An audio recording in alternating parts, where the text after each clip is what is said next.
or indirectly to illegal gambling. And that, says prosecutor Marcus Funk, just scratches the surface of the Chicago mob, also known as the Outfit. Literally dozens and hundreds of individuals were murdered because the outfit believed they might be involved in cooperating with law enforcement, or were shortchanging the outfit, and the death sentence was imposed in all those cases by the outfit. For more than 50 years, Funk says illegal gambling in Chicago is dominated by the mob. If you're a bookmaker and you openly defy the outfit, you're basically forcing their hand. You're saying to them, what are you going to do about it? Consider the case of Nick Cirillo, a restaurant owner who freelances as a bookie. He defied the outfit, and as a result, his van with him in it was blown up. Miraculously, Cirillo survives this mob hit, but the message is crystal clear, and he stops his freelance bookmaking. If you've ever seen the pictures of Nick Cirillo's van, it is truly a miracle that he survived it.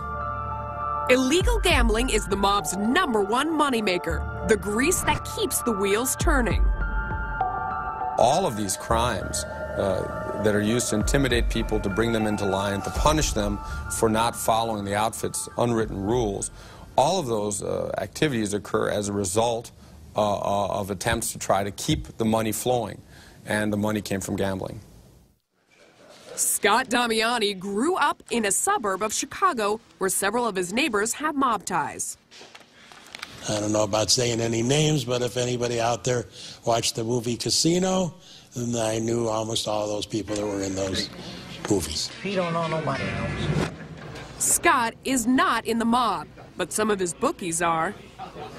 In the beginning, most of it was playing the horses, and once I got involved with the football, it just went full-blown after that. Any money I had and money I didn't have, because one thing good with the bookie at those days, you made the bet, you didn't have to have the money until you lost. And Scott hides these losses well. Outwardly, he has a picture-perfect life, a wife and 3 kids, and his own business.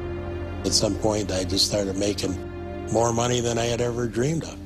But it turned out it just wasn't enough. You know, the more I made, the more I gambled. At this point in the story, you might think Scott will get in trouble with the mobbed-up bookie.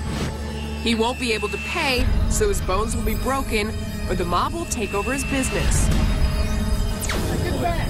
Everybody get back! But Scott doesn't need such crude forms of persuasion to pay up, not when pictures like these are on the evening news. You would skip your car payment and your mortgage and maybe even food for the house in order to keep your bookie happy and pay him. Scott's priorities, pay the bookie first, everyone else take a number, were sure to get him deep into debt. Eventually, he loses his business and his house.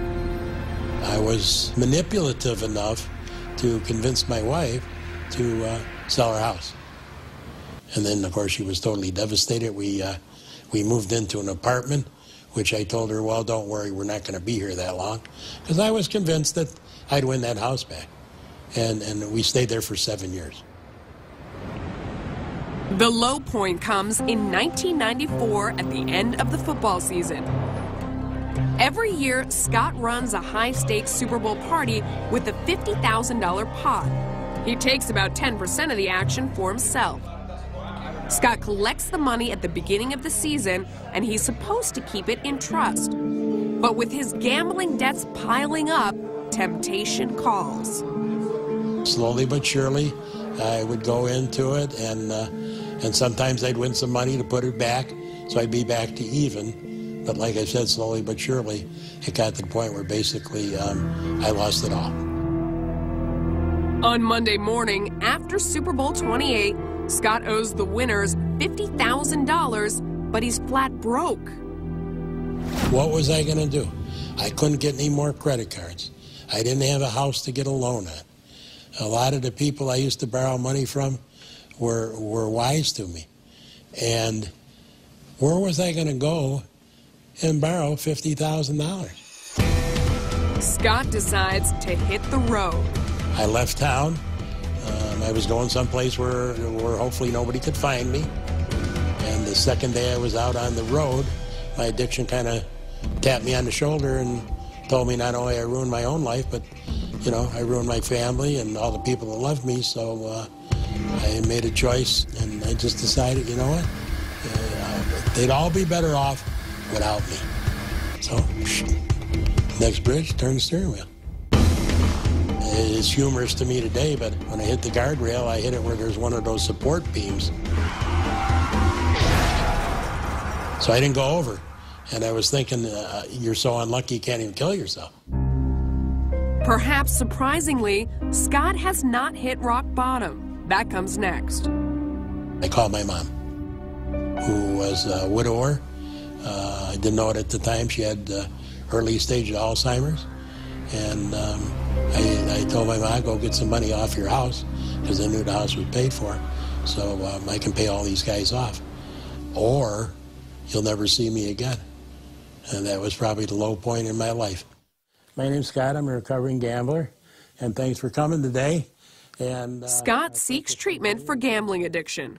16 years later, he runs an outreach program for other problem gamblers. And I'm not going to sit here and tell you after almost 16 years that I never get a thought about going to gamble. Sure the hell do once in a while. Addicts, especially gamblers, we got that little pilot light in us that's always going to be there. But considering who he was gambling with, Scott considers himself lucky. My wife at the time, when that movie Casino came out, when they showed the very end in the cornfield, and she said to me, you know what, a couple more moves and that's where you would have been.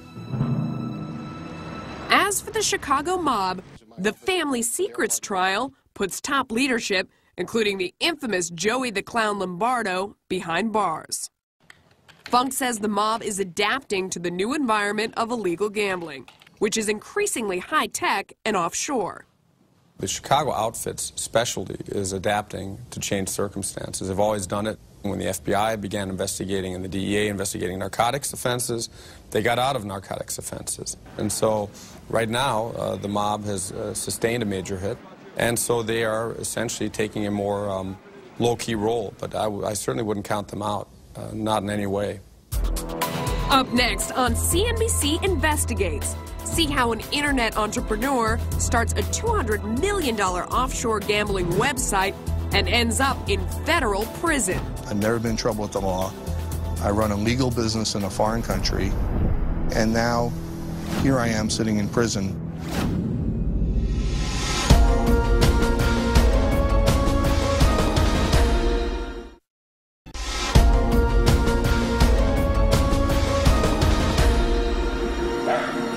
November 15th, 2008. The Cook County Sheriff's Department raids a dilapidated two-flat on Chicago's west side. What they find is shocking. In the basement, more than 50 people crowd around a dogfighting pit. The lights had been all cut off by the people down there. The thing that was first caught your attention and you were just overwhelmed with was the number of people in this small, confined basement. And a third of the basement was taken up with the ring itself. 2 pit bull terriers are in the ring. One is barely alive. I'll never forget, there was a puddle of blood by the dog, and the dog had hung its neck, its head over the top of the ring. It was alive still, but it was this blank stare, and it was like looking at you. It felt like the dog was saying to you, will someone please stop this? Sheriff Tom Dart says his department is seeing explosive growth in dogfighting, and there's seemingly no limit to the cruelty. They seem to be getting worse, more depraved. There's a new thing called trunking that we've heard about, where they throw the dogs into a trunk together and they fight there until one of them is dead. It's all fueled by money, the promise of quick profits from illegal gambling on dogs. The stakes can be as high as $50,000 for a single fight. Really, the driving force is not, let's go kill a dog. What's the driving force is, how can I make money, and how can I get it via gambling? In a typical year, there are raids of illegal gambling operations from coast to coast. They range from dog fighting rings, like the one in Chicago, to this video poker operation